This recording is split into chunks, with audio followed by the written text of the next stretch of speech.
kita bahas yaitu mengenai motivasi unsur intrinsik di dalam kelas. Salah satu masalah rumit dalam pengajaran bahasa adalah penerapan motivasi di dalam kelas. Di satu pihak, motivasi dianggap jawaban atau solusi yang tepat dalam pengajaran bahasa. Kerap kali kita dengar motivasi merupakan pembeda antara kesuksesan atau kegagalan. Jika mereka termotivasi, mereka akan belajar, dan jika tidak termotivasi, maka mereka tidak akan belajar. Teori motivasi dari dua sudut pandang. Yang pertama, sudut pandang tradisional atau behavioristik, dan kedua, sudut pandang psikologi kognitif. Para ahli behavioristik mengartikan motivasi sebagai sebuah harapan terhadap penguatan, sedangkan dari segi kognitif, perbedaannya terletak pada sumber motivasi dan kekuatan dari self-reward atau penghargaan terhadap diri sendiri. David Asubel menjabarkan ada 6 dorongan yang terdapat di dalam motivasi. Yang pertama eksplorasi, yang kedua manipulasi, yang ketiga aktivitas, yang keempat stimulasi, pengetahuan, dan perbaikan ego. Jean Piaget 1972 dan yang lain menunjukkan bahwa manusia secara universal melihat ketidaksesuaian, ketidakpastian, dan ketidakkeseimbangan sebagai motivasi. Dengan kata lain, mencari tantangan yang masuk akal. Dan Abraham Maslow 1970 diklaim bahwa motivasi intrinsik lebih jelas lebih unggul daripada ekstrinsik. Motivasi intrinsik di dalam pendidikan. Mereka mendapatkan kebutuhan dan dorongan, kendali diri, persepsi yang seimbang, bahkan pada kesenangan belajar yang sederhana untuk dirinya sendiri. Kegiatan dan sikap seperti ini merupakan hal yang menarik bagi penyebab motivasi yang lebih dalam. Adapun daftar periksa teknik memotivasi intrinsik. Yang pertama, apakah teknik itu menarik minat asli siswa Anda?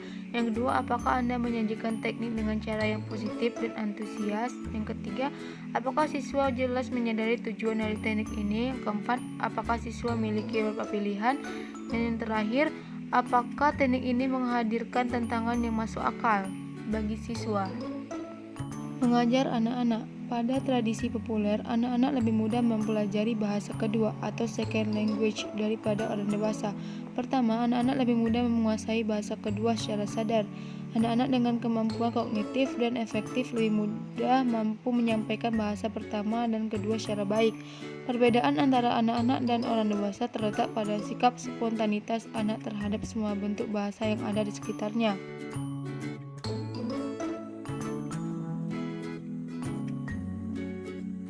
Ada 5 kategori yang dapat membantu proses pendekatan. Pertama, pengembangan intelektual. Yang kedua, rentang perhatian. Salah satu perbedaan yang mencolok antara orang dewasa dan anak-anak adalah rentang perhatian. Yang ketiga, masukan sensorik. Anak-anak harus memiliki semua panca indera yang dirangsang dalam kegiatan mode visual dan pendengaran yang biasanya kita rasa cukup untuk dalam ruangan kelas yang kita pelajari. 4. Faktor efektif. Mitos yang umumnya yang sering kita dengar adalah bahwa anak-anak relatif tidak terpengaruhi oleh hambatan-hambatan yang orang dewasa temukan sebagai penghalang untuk belajar. Sebenarnya tidak begitu. Anak-anak sering inovatif dalam bentuk bahasa, tetapi masih memiliki banyak hambatan. Mereka sangat sensitif. Oleh karena itu, guru perlu membantu mereka mengatasi hambatan potensial untuk belajar mereka. Yang kelima, bahasa yang otentik dan bermakna. Anak-anak terfokus pada bahasa baru yang sebenarnya dapat digunakan pada saat ini. Sebenarnya dibutuhkan orang yang sangat istimewa untuk dapat mengajar anak-anak secara efektif. Bersamaan dengan semua panduan sebelumnya, seorang guru sekolah dapat mengembangkan intuisi tertentu dan dapat meningkatkan pengalaman mengajarnya. Jika kita belum memiliki pengalaman, maka akan ada tiba waktunya kita memiliki pengalaman sendiri. Sementara itu, kita harus memulai di suatu tempat dan memiliki aturan yang praktis yang akan bisa membantu kita dalam proses pembelajaran tentunya. Inilah yang ada di dalam motivasi intrinsik di dalam kelas.